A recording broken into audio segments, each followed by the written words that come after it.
line. Over there, over there. Send the word over there. That the Yanks are coming, the Yanks are coming. The drums coming everywhere. So prepare, say a prayer. Send the word to beware. We'll be over, we're coming over, and we won't come back till it's over, over there, over there, over there. Send the word over. Hey everybody, this is Joshua Littrell with the Honor Across Arms podcast. Thanks for joining us today with part 2, Gunny, Dave Miller. Gunny, how are you doing today? I'm doing great, buddy. I'm doing great. Man, I can't say thank you enough for joining us and for the audience for tuning in for part 2 with you. That was some amazing stories you shared with us last week. We talked about 9/11 and where we were at that time. You know, let's continue on talking about your service and some of the men and women that you served with. I know, you know, you and I have both had the opportunity to serve with some great men and women, and I talk about it all the time. You know, my family, and I've got a little niece, she's, 8, and another one that's 14, and they're like, "You're my hero." And I'm like, "No, girls, the heroes are my brothers and sisters that didn't come back. I've served with some really amazing heroes, and that's what it's about, is honoring those." I know you had the opportunity to serve with some really great men too. If you can tell us a little bit about, let's continue on where we were at last week, and what that meant in Vietnam when the country was going through, segregation and everything that was going on from a race standpoint. What was it like serving with men and who were from different ethnicities and backgrounds, different colors, different socioeconomic statuses? What was that like, Gunny? Were you guys just thrown in there and beat each other up all the time, or did y'all figure out a way to get along and make things happen?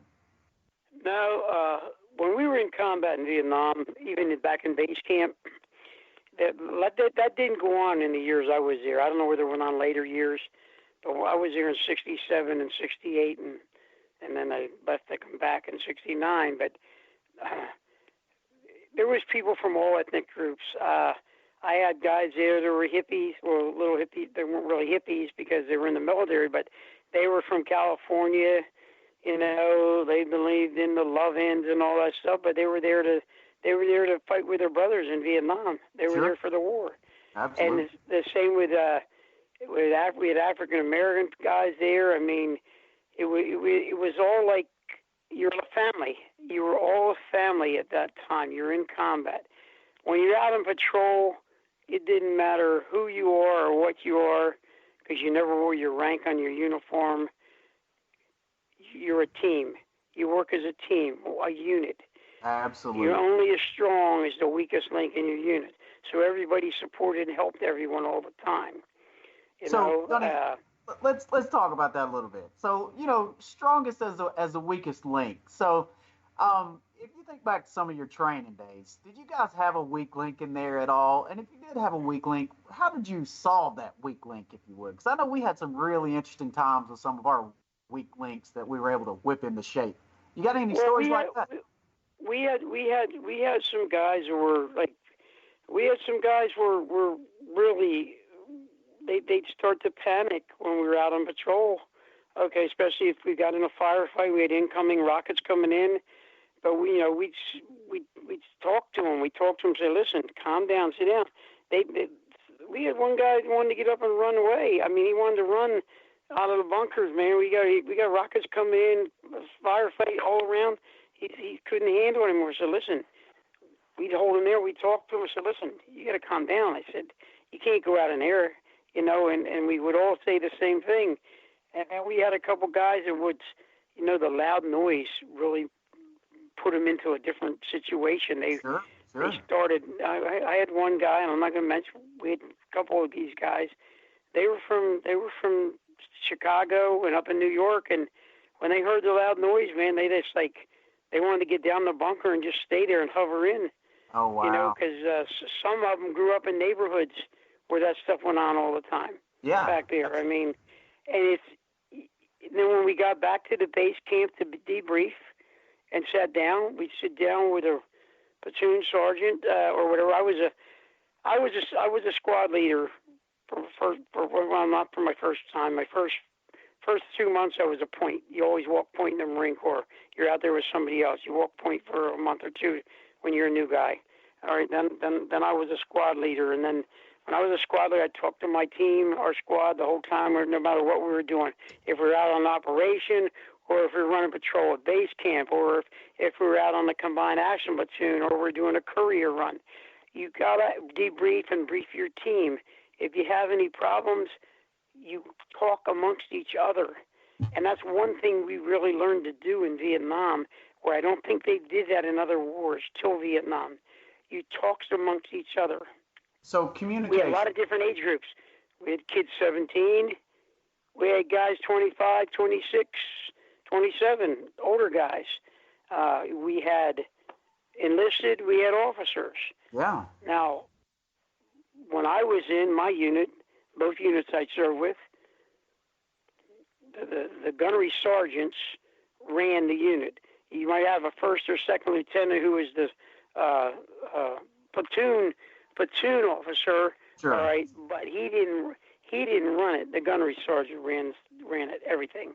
Oh, absolutely. That's how it was in the Marines. I believe the Army was the same way, I think, if I'm not mistaken. But, when we had a CO, a captain that was in charge of everything.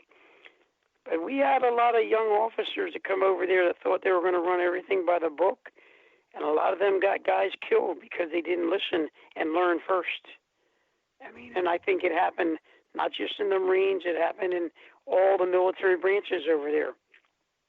Well, and I think it opened your eyes up because you know what? Somebody's too proud or too arrogant to listen to somebody that's been in combat. You can cost people their lives. Right. It's about that communication. That's exactly what you're talking about. If you don't have that open line of communication, that dialogue, you're not going to do well, and lives are at stake when we're at war. And it's very similar to normal life, whether it's with your wife or your mother or your dad or your cousin or your boss. You got to have communication, right? So if we don't have that open line of communication, we are ineffective. And that's a real big point. I love that you bring that up and really make that a point, Gunny, because that's a really good learning point for the listeners that we have. It's about communication, Now, when we got back to the rear, we got back from patrols or off an op, we get back, we'd get hot chow back there sometimes, but when we were out in the field, we didn't get no hot chow. But we got back then. I know you guys in the newer era had the different kind of foods, the packages. Yeah, MREs. We had the old sea rats over there when we were on patrol, man. Okay. From World War II. All right. Anyways, before we go any further, explain to us what that is, because I'll be honest with you, I don't even know what that is. Sea rations was a box of food that they had these left over from World War II. It was all canned food.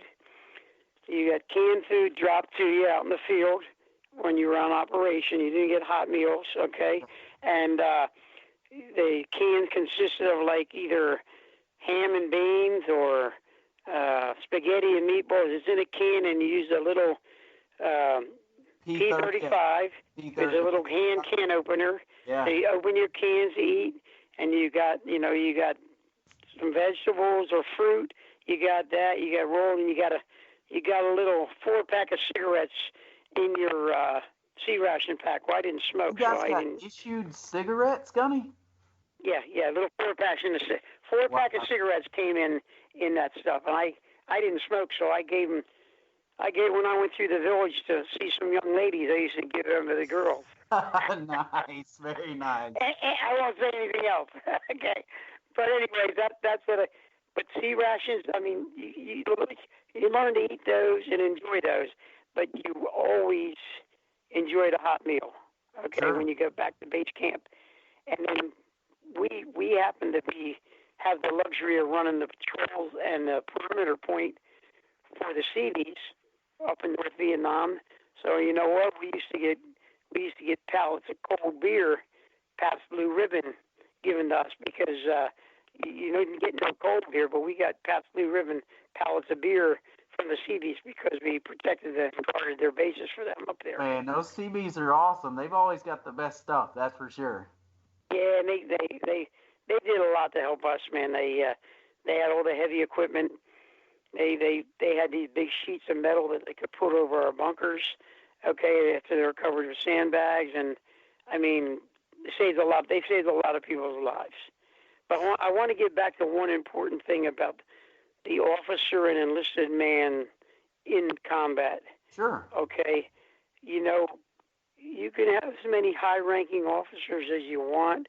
Well, when I say high-ranking ain't even really where we're at. You might have a captain or a colonel.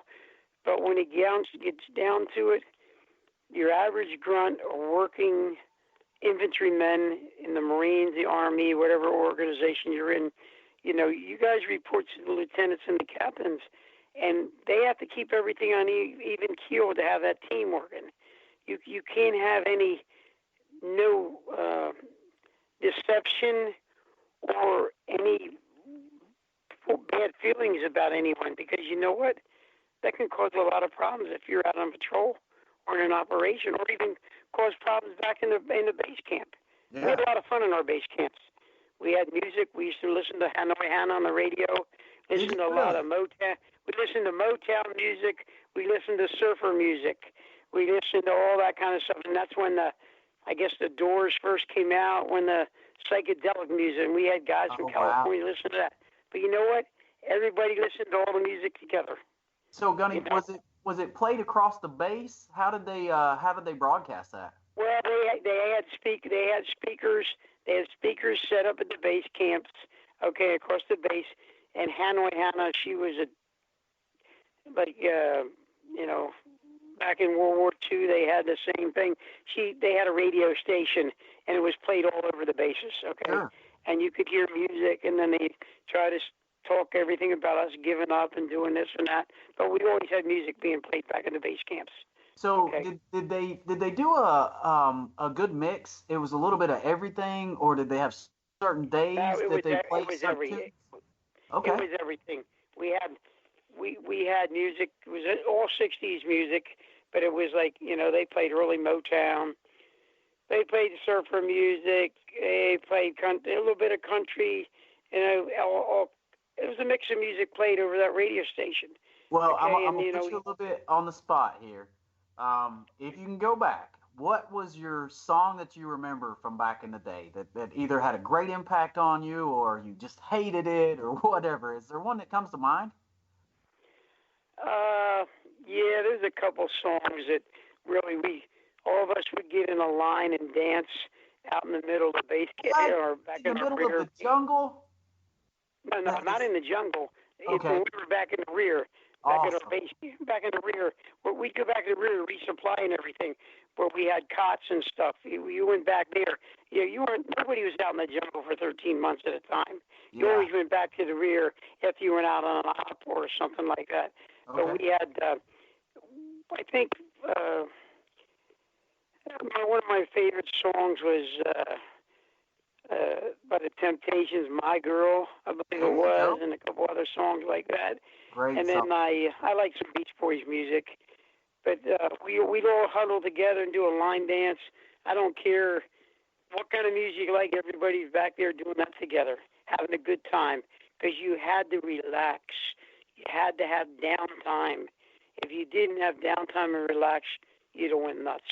Yeah, and I think for our listeners to understand, that's a really good point. I want to hit on that a little bit because you've got to have that break. You can't have a full ops tempo 24/7, 365.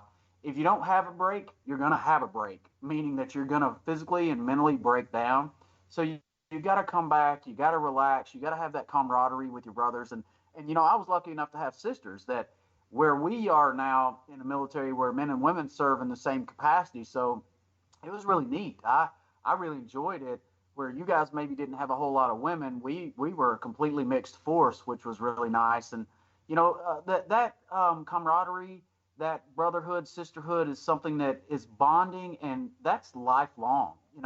But that break that you're talking about, Gunny, absolutely, you got to have that. You got to have a reset for your mental capacity. You got to be able to let it go, find a good happy spot.